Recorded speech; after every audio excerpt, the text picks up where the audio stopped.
Latin Latas es un proyecto artístico, musical, pedagógico, ambiental.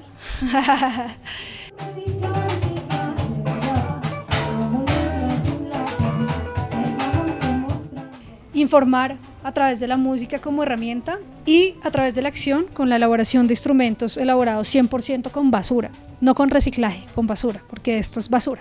Es algo que se está haciendo desde hace muchos años. Pues en este momento hay como un boom en muchos lugares del mundo. Fue simplemente como una necesidad de, primero, de hacer música, de experimentar con nuevas sonoridades y pues de intentar expresar todo lo que queremos expresar y pues lo hacemos por medio de este tipo de instrumentos y pues con la música que hacemos.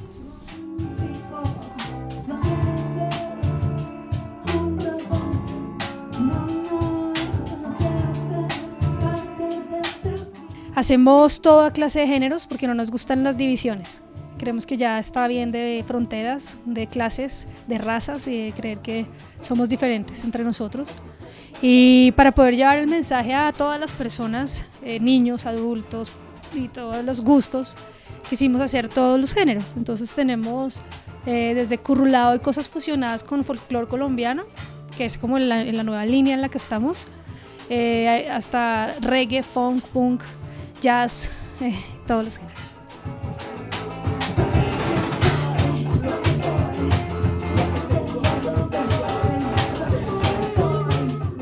Este se llama el oponoponófono, es un ukelele, está elaborado con una caja de chocolates importada, basura importada, residuos electrónicos, madera de un piso, este cable es de un teléfono, este es el micrófono que es el timbre de un teléfono de esos antiguos, se llama el baby trash, el marco de una puerta, una caneca de aceite de una petrolera, un disco de acetato, el volumen es el botón de un horno de mi abuela.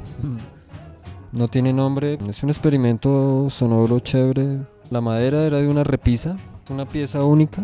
Normalmente las guitarras son hechas en 2 piezas. Tiene residuos electrónicos, hay resortes, es un imán de los discos duros. Por lo menos este puente es de una impresora.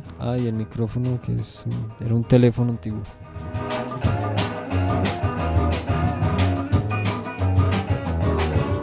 Realmente, cuando le hacemos daño al medio ambiente, nos hacemos daño a nosotros. Es esa conexión que está suelta en el cerebro, o yo no sé, en la conciencia, de eso. ¿Sí? La gente todavía no ha entendido lo importante que es y que no es porque estás ayudando a alguien más, estás ayudando a ti mismo.